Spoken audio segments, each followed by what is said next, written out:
Heute betrachten wir zusammen den Prophet Obadja. Er hat den Untergang von Edom vorausgesagt. Vor 15 Jahren, während meinem Studium, habe ich mir einen Eselsbrücke gemerkt zu dem Obadja. Und zwar, der Obadja predigt gegen Edom, und das sind die Anfangsbuchstaben OE, also Obadja Edom, und der Prophet Nahum gegen Ninive, dort ist es NN. Nahum Ninive, vielleicht könnt ihr euch das auch so merken. Kommt vielleicht mal in einem Kreuzworträtsel vor, wer weiß. Ich habe noch nie über den Prophet Obadja predigt. Heute ist es eine Premiere für mich. Der Prophet Obadja ist vielleicht auch vielen von euch unbekannt. Er besteht nur aus einem einzigen Kapitel mit 21 Versen und ist somit das kürzeste Buch im Alten Testament. Der Prophet Obadja wird im Neuen Testament nicht zitiert.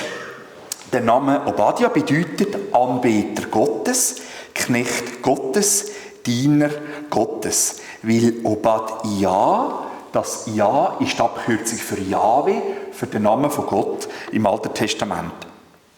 Im Alten Testament gibt es mehrere Personen mit dem Namen Obadja.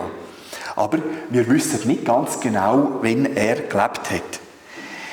Der Obadja könnte aber der älteste sein von diesen 12 kleinen Propheten. Vielleicht hat er gelebt im Jahr 843 vor Christus oder 586 vor Christus. Wieso vermutet man das? Weil in beiden Jahren hat es eben Konflikt gegeben zwischen Edom und Juda. Weil der Prophet Obadja so kurz ist, habe ich gedacht, ich tue mal noch ein paar allgemeine Informationen weitergeben zu diesen 12 kleinen Propheten. Im Alten Testament gibt es ja zwar Prophetinnen, wie zum Beispiel Miriam, Deborah und Hulda, sowie auch die Ehefrau vom Prophet Jesaja, die auch als Prophetin bezeichnet wird. Aber unter den 12 kleinen Propheten sind leider keine Frauen, sondern nur Männer. Aber die 12 kleinen Propheten, die haben gelebt und gewirkt, etwa zwischen den Jahren 845 vor Christus, eben der Obadja, bis 435 vor Christus, der Malachi. Und wenn wir die 12 kleinen Propheten lesen, dann wirken sie auf uns heute oft stichwortartig. Es kommen sehr viele Themen drin vor. Wieso? Die Prophetenbücher sind die Zusammenfassung von ihrer jahrzehntelangen Tätigkeit als Propheten und Prediger. Wir lesen also die Zusammenfassung. Ich habe gedacht, ich mache an dieser Stelle noch etwas Spezielles. Und zwar gebe ich eine eigene Zusammenfassung, was die 12 kleinen Propheten gemacht haben. Und zwar in welchen Bereichen. Das eine betrifft Vergangenheit. Sie haben vergangenes Unrecht aufgedeckt, was in der Vergangenheit passiert ist. Hat auch der Obadja gemacht. Dann haben sie zweitens gegenwärtige Sünden aufdeckt. Geht ein bisschen in die gleiche Richtung, das eine die Vergangenheit, das andere die Gegenwart. Denn das dritte bezieht sich auf die Zukunft. Sie haben das zukünftige Gericht angekündigt. Eben zum Beispiel der Obadja über Edom, der Nahum über Ninive. Dann haben sie aber auch zukünftige Gnade angekündigt. Also, dass Gott gnädig ist, dass er die Situation wieder wird verändern. Dann fünftens, sie haben den zukünftigen Messias, Jesus Christus, vorhergesagt. Teilweise direkt, teilweise indirekt.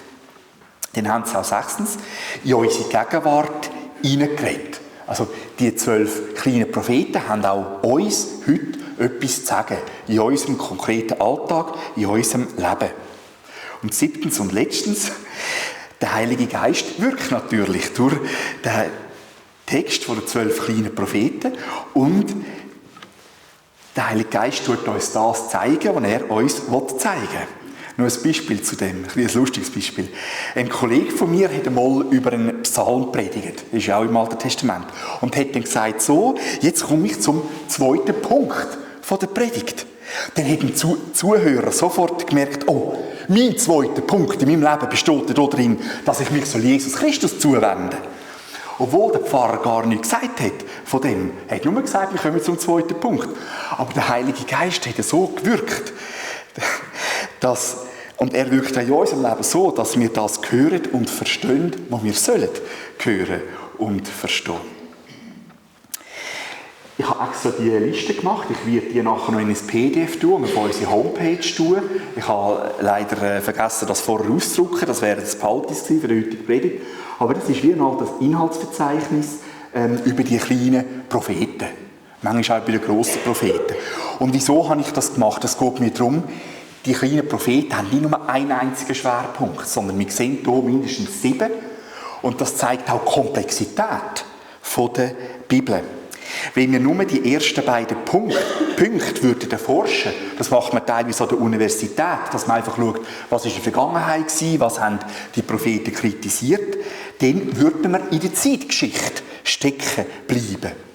Wenn wir nur auf die Zukunft schauen oder was im 1000-jährigen Reich wird passieren, dann wäre das auch nicht der Sinn und die Absicht von Gott, sondern die 12 kleinen Propheten ist das Wort von Gott und besitzt wegen dem mehrere Ebenen, auch mehrere Zeitebenen.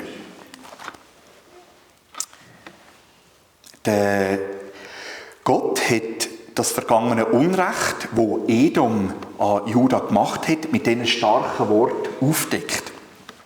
Wegen der Gewalttat an deinem Bruder Jakob bedeckt dich Schande und du wirst ausgerottet werden für ewig. Das kann man vielleicht sagen, ist auch so ein bisschen der negative Hauptsatz von dem ganzen Prophetenbuch Obadja und auch so ein bisschen Zusammenfassung. Und das bedeutet, weil Edom, wo ja eigentlich das Brudervolk war von Israel, weil die eine schwierige Situation ausgenutzt haben, wo Juda drin war. Sie haben Gewalttat geübt. Und zwar, man weiss eben nicht genau, in welchem Jahr es war. Es könnte die 2 verschiedenen Jahre sein. Aber jedenfalls, das Volk Israel war in einer schwierigen Situation. Und anstatt dass das Brudervolk Edom geholfen hat, haben sie noch selber Gewalt geübt. Also da kann man sicher sagen, das ist die Zusammenfassung vom Obadja-Buch. Wegen dieser Gewalttat an deinem Bruder Jakob bedeckt dich, also das dich bezieht sich auf Edom, Schande. Und du, Edom, wirst ausgerottet werden für ewig. Wir sehen auch in dem einzigen Satz mehrere Zeitebenen. Das eine bezieht sich auf die Vergangenheit, das andere die Zukunft. Du wirst ausgerottet werden. Und so ist der ganze Prophet Obadja stichwortartig. Das Wort Gewalttat heisst auf Hebräisch Hamas. Also man schreibt es Hamas, aber man spricht es Hamas aus. Das bedeutet, ich habe im Lexikon nachgeschaut, Gewalttat, Unrecht, Verbrechen. Das Wort bezeichnet Unrecht wie gewaltsames Blutvergießen oder Taten, die den Nächsten unterdrücken und sein Lebensrecht einschränken. Lüge oder falsche Zeugenaussagen. Es steht allgemein für Unrecht und Sünde gegen Gott und den Nächsten. Jahwe, das heißt Gott, hasst den Hamas. Und Gott wird gegen das Unrecht um Hilfe angerufen. Gott tut retten vor dem Unrecht und er tut es ahnden, also er tut es bestrafen, verfolgen. Auch das Unrecht, das fremde Völker angetan haben, im Volk Israel. Also, dass man einfach wissen, das ist ein starkes Wort, also das Gewalttat, das tut auch Mord einbeziehen. Und das ist das Grundproblem, wo Gott durch den Prophet Obadja einmal so schildern. Gott hat prophezeit über Edom, du wirst ausgerottet werden für ewig. Vielleicht sind ein paar von uns schon mal in Jordanien gewesen und haben dann die Stadt Petra angeschaut. Petra heisst Felsen. Und Petra liegt in dem Bergland von Edom. Früher war es sehr bedeutend, sehr wichtig, aber seit mehreren Jahrhunderten ist Petra ganz verloren. Und die Prophetie vom Obadja hat sich also erfüllt und bezieht sich auch auf Petra. Die Prophetie geht noch weiter. Gott sagt, an dem Tag, als du, also Edom, abseits standest, also Edom war in Sicherheit in dem Bergland, oder?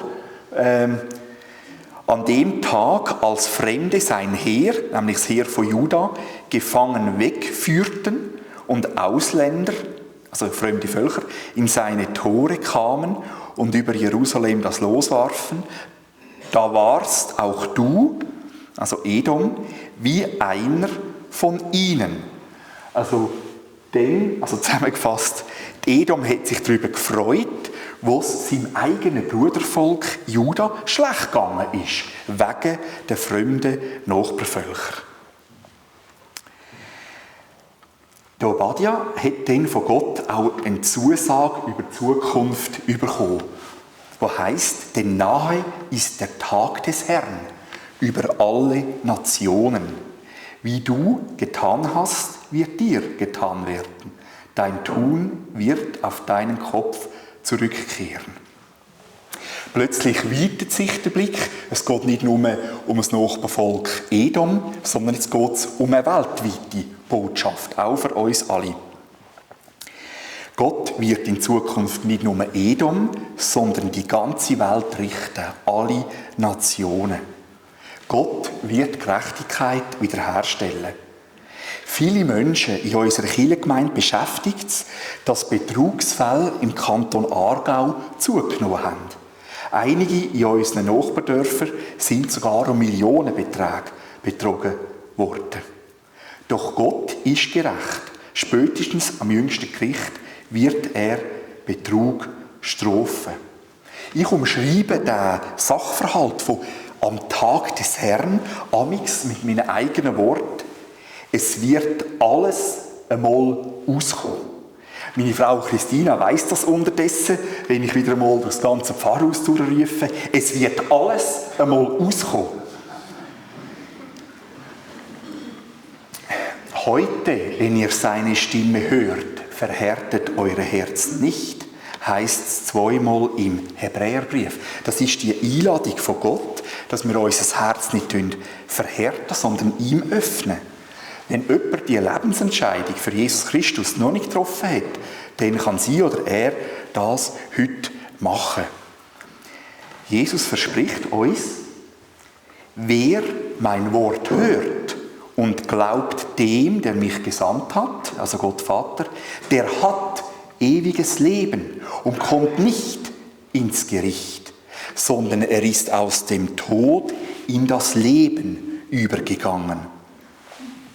Dank Jesus verliert das jüngste Gericht seinen Schrecken, weil er unsere Schuld getragen hat und vergeben hat. Jetzt kommt etwas ganz Spezielles, was vielleicht viele noch nicht wissen, aber als Nachfolgerinnen und Nachfolger von Jesus erleben wir den jüngsten Tag sozusagen wie täglich, dass Gott an uns wirkt, dass er uns aufzeigt, wenn wir in Schuld und Sünde leben, wenn wir auf dem Holzweg sind. Wir erleben quasi den Schmerz vom jüngsten Tag. Erfahren wir schon früher, erfahren wir jetzt schon. Also die Heiligung, dass Jesus immer ähnlicher werden, das ist schmerzhaft, aber es lohnt sich. Gott gewährt seinem Prophet Obadja und damit auch uns einen Blick in die Zukunft. Aber auf dem Berg Zion wird Rettung sein und er wird heilig sein. Und die vom Haus Jakob werden ihre Besitztümer wieder in Besitz nehmen. Also der Berg Zion ist der Tempelberg in Jerusalem.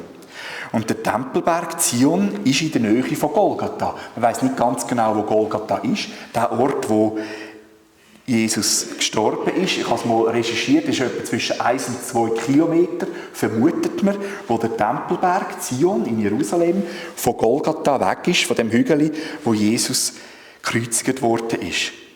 Und dank Jesus haben wir alle die Möglichkeit, gerettet zu werden, weil Jesus für uns gestorben und auferstanden ist. Also man kann sagen, der Berg Zion, der bezieht sich auf Golgatha, wo Jesus unsere Rettung erwirkt hat. Und es heisst, und die vom Haus Jakob werden wieder ihre Besitztümer in Besitz nehmen.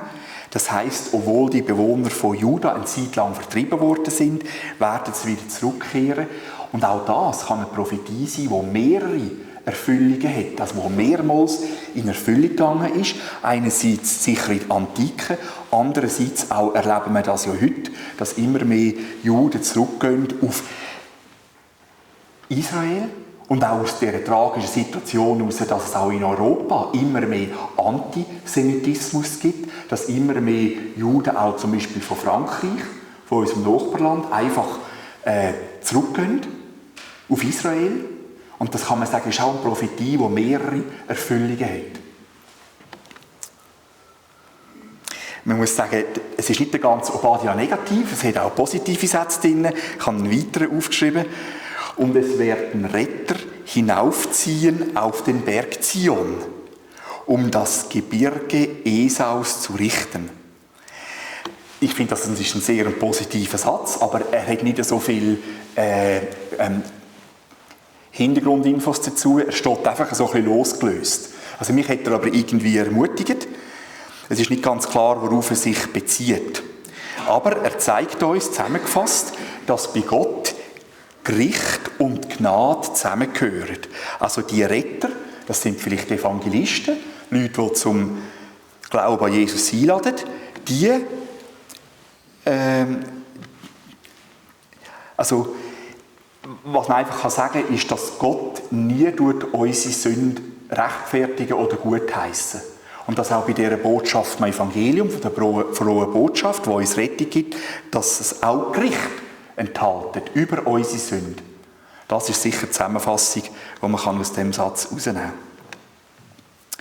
Wir wollen noch schauen, wie der Obadiah uns auf Jesus hinweisen. Beides, der Obadiah und Jesus, sind Knechte von Gott. Wie bereits erwähnt, bedeutet der Name Obadiah Knecht Gottes.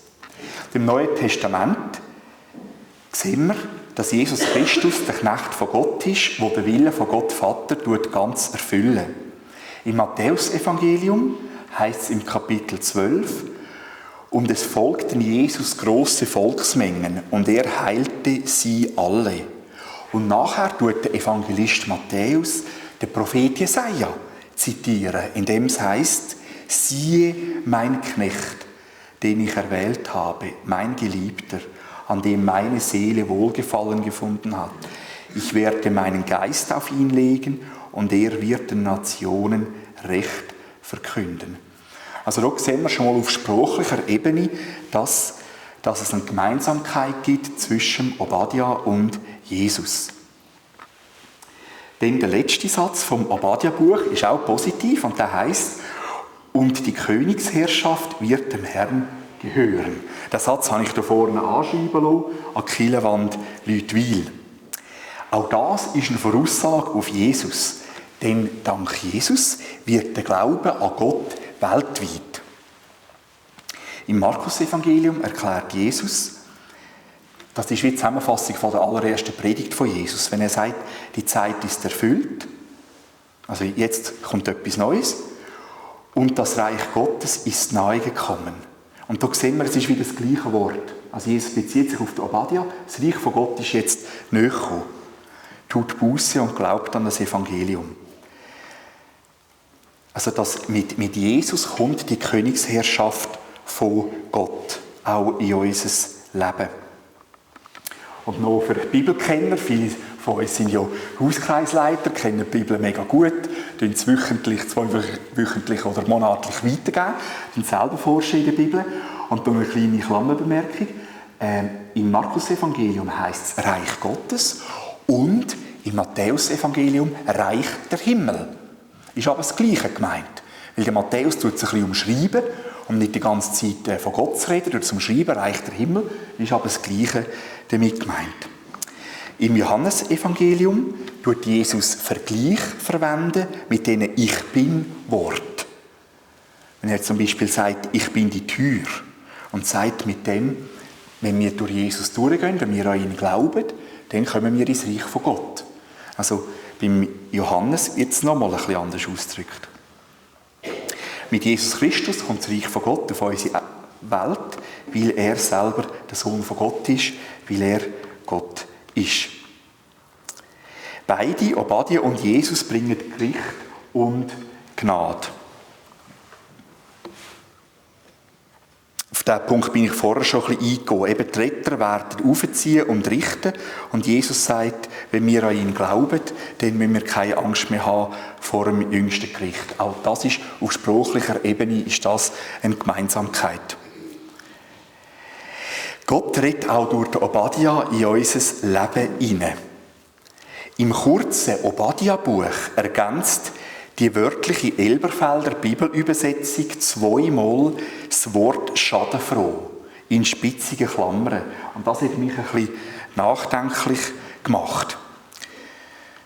Es heisst wörtlich, und nun, also es bezieht sich auf Edom, sieh nicht schadenfroh auf den Tag deines Bruders, auf den Tag seines Missgeschicks. Das ist das erste Mal. Das zweite Mal, und komm nicht in das Tor meines Volkes am Tag ihres Verderbens, und gerade du, sieh nicht schadenfroh auf sein Unheil am Tag seines Verderbens. Also die Elberfelder Bibel ist ja eine ganz wörtliche Bibel, die einfach übersetzen aus dem hebräischen und griechischen Urtext, einfach übersetzen, was steht, oder? Und in diesen eckigen Klammern, das ist ganz, ganz selten, dass das steht, stehen wie Stichworte, die uns helfen, den Sinn besser zu verstehen. Und das habe ich wirklich, ich bin ja ein mega Fan von der Elberfelder Bibel, ist super, oder? Und das hat mich einfach nachdenklich gemacht. Wieso haben die das zweimal ergänzt? Und ich glaube, es ist sehr treffend, dass sie das in den Klammern ergänzt haben. Das bedeutet auch für uns, dass wir nicht schadenfroh sein sollen, wenn es jemandem anderem schlecht geht. Ein Sprichwort sagt ja, Schadenfreude ist die schönste Freude. Aber genau das Gegenteil ist der Fall. Schadenfreude ist gar keine Freude, sondern Unrecht. Zweimal sagt Gott durch den Prophet Hesekiel die ernsten Worte: Sollte ich wirklich Gefallen haben am Tod des Gottlosen, spricht der Herr, nicht vielmehr daran, dass er von seinen Wegen umkehrt und lebt? Ähnlich steht es dann nochmal in Kapitel 33 von Hesekiel. Der Satz kommt mir immer in den Sinn, wenn ich in den Nachrichten höre, wie viele Terroristen wieder getötet worden sind oder auch wie viele Soldaten in einem Krieg. Wir dürfen uns nicht darüber freuen, sondern Jesus lädt uns ein, dass wir für sie beten, für die Verbrecher, damit sie von ihren bösen Wegen zu Gott umkehren.